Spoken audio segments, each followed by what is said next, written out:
This is a mono dual case. I'll probably be reviewing this in the near future. But this holds two guitars. And I keep my Blue Flower Fender Telecaster in here. And my 1980s Fujigen Japan factory, both Japanese guitars. And I haven't been playing them too much lately because during the pandemic I bought some other guitars. But let's open this. That is the Blue Flower Telecaster. Shall be reviewed at a later date. So we've got to go down here. Kind of opens on the other side.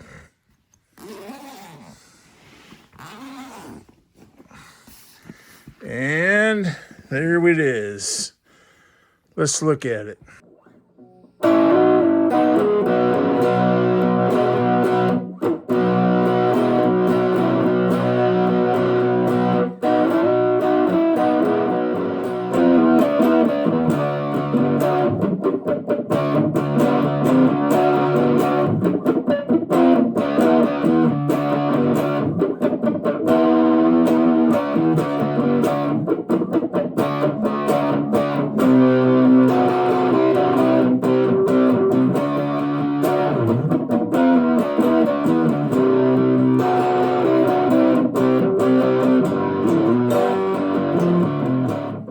So this is a 1987 E-Series Fujigen factory made in Japan Fender guitar. And if you go up the beautiful neck here, you can see the serial number, which on these guitars is right up here. E7. E stands for 80s, 7 stands for 1987. I bought this guitar at Elderly Instruments in Lansing, Michigan, which is probably one of the better guitar stores in the world, quite literally. And, you know, there aren't that many advantages to getting older, you'll often hear me say, but there are a few.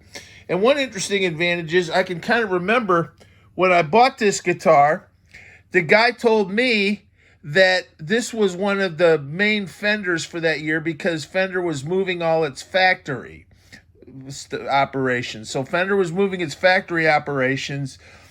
And while they were moving their factory operations, Japan was making these Fenders, and this was kind of the main Fender. And a couple interesting things I remember looking back on that little conversation when I bought this guitar. One is that back then, they didn't have so many kinds of Fenders.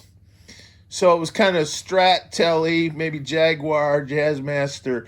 Maybe there were some differences, but they certainly didn't have, you know, Special, Performer, American Professional 1, American Professional 2, and you know, Ultra, and just all the different guitars that can get kind of confusing. A lot of times those are great guitars, but at least what I remember, it was more, you know, Telecaster, Stratocaster, and this guy told me that that year was one of the, you know, was like the really good Fender, kind of like what you would have bought before if you wanted a really nice Tele, you know, through the 70s or whatever.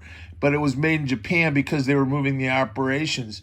The other interesting observation I have remembering that conversation is back then there was no Fender Mexico. So, and some of you younger people might be amazed to hear this. When I grew up, no one ever talked about Mexican Fenders because I don't think there really were any. So if you look at how important Fender Mexico is to Fender guitars now, that's interesting because I bought this probably around $89.90. I didn't buy it brand new, so I bought it used.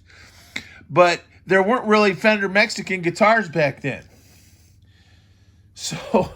So the Fender was American, and by the way, you know, at least when I grew up, it was pretty normal for things to be made in the United States, and it's really too bad. I hate to sound like Donald Trump or Ross Perot or Archie Bunker or something, but it's really too bad we're being made in the United States as some sort of exceptional thing where it used to be the cheap guitars, everything was made in the U.S.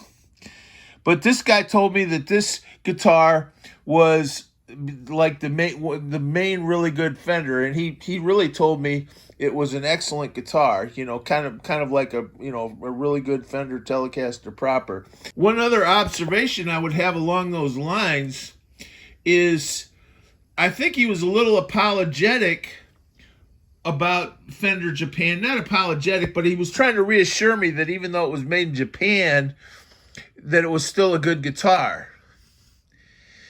And he was kind of almost like disclosing, well, it's a Japanese guitar, but don't worry, it's a really good guitar, which it is. He was not lying in any way, shape, or form.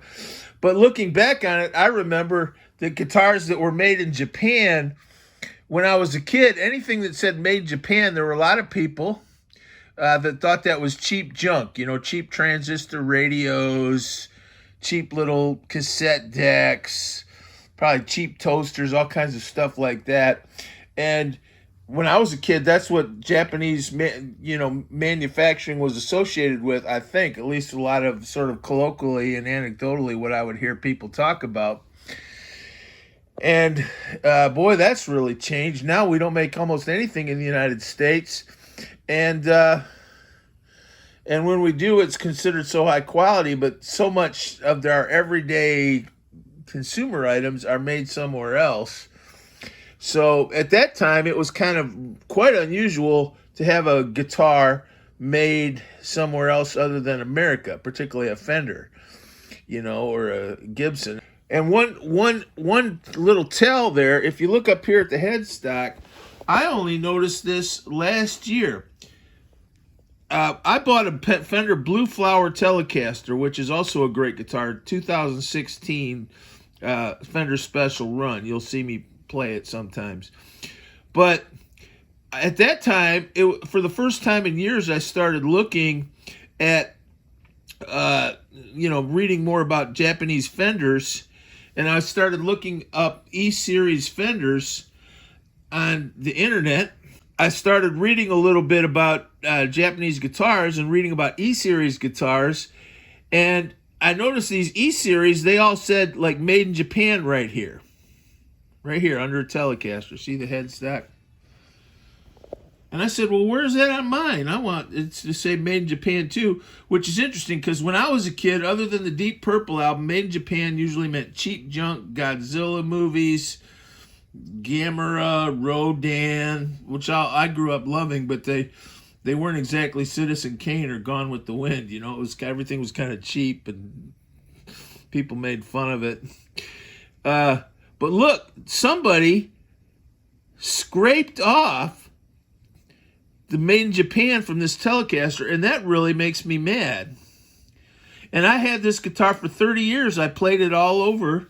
Now, this was kind of my only electric guitar, really, from like the late 80s to about 2018 or 19, when I started, kind of buying a few more electric guitars.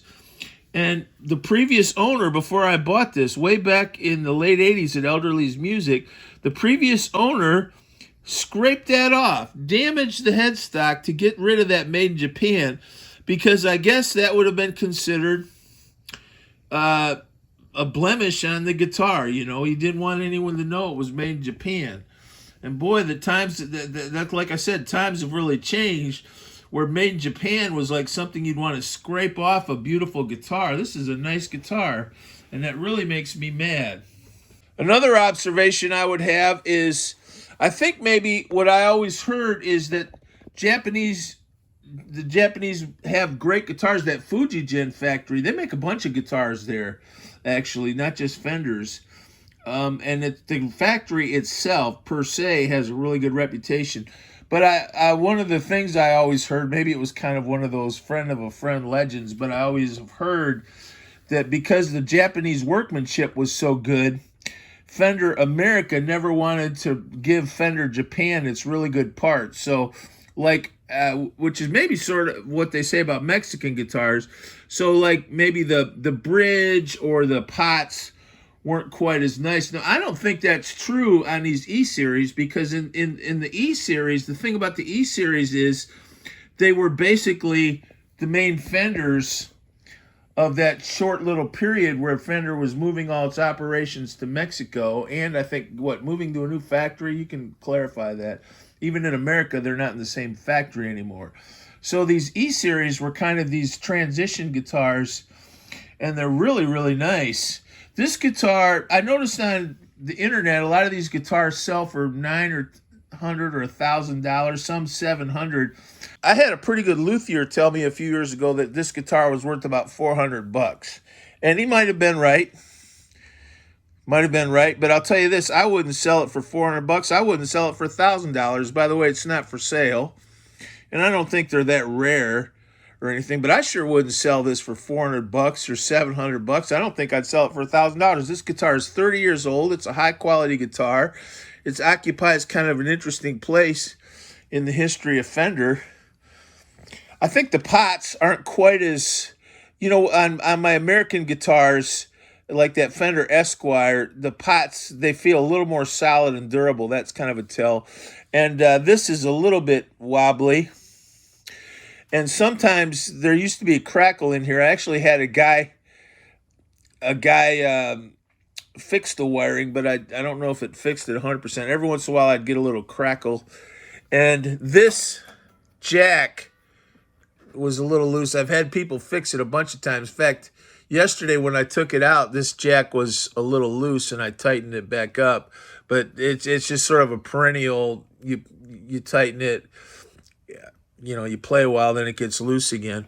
On the back of this, now I think this is a poly finish, but it's interesting that we do have some wear. That's from me, because that wasn't there when I bought it. That's buckle rash. And I guess this is maybe one example, because I'm pretty sure that's not lacquer. You can correct me. I hope it would be nice if it were lacquer. But I'm going to say it's poly. I thought Japanese guitars are polyester, even maybe, if there is such a thing. But it's a type of poly, I think. But look, you got some buckle rash scratches.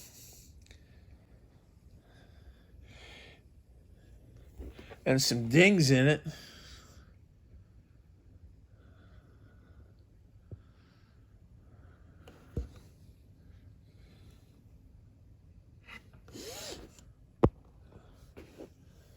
But look here, you've got some buckle rash scratches. That's from me playing. I played this guitar with Derek St. Holmes one time from the Ted Nugent Band. I played it with J.R. Cobb. And mostly I played acoustic for those 30 years, but I would definitely play this sometimes. And this guitar was a game changer for me when I bought it. I was first married, and before that I was a kid, and I always had guitars that wouldn't really, tune up, and I just never thought about it. But like if you wanted to play like a CCR song that was in G on those old guitars I had, like Have You Ever Seen the Rain or something, I could never get those guitars in good tune. And when I bought this, it was a real game changer, because suddenly it was, I could tune it up and it was really good. It's got, I think those are pretty thin frets. The Japanese don't seem to go much for jumbo frets. There you can see. But the neck is really nice. I don't know. It's not a really thick neck. That Esquire I have is just almost, but not quite, a baseball neck. But that other Fender guitar I have, the Blue Flower Telecaster, which is a Japanese Fender, that is also a very thin neck. I think maybe even a little thinner than this one. But this is a really nice guitar. And like I said, I'm seeing them on like Reverb and eBay, E-Series Japanese guitars for like $700, $900, but some go for more. And I don't think they're all the same. It's I think they're they maybe had different, that Fujigen factory in the 80s made some different guitars, not as many as we see today, but they did make some different guitars. But I'll always remember that guy at Elderly told me this is a really good guitar. It's comparable to, the main American Fenders back then. The other interesting observation I remember is I don't think they had the American Standard back then. So I think this predates the American Standard. So, like I said, when I grew up, it was pretty much Fender, Strat.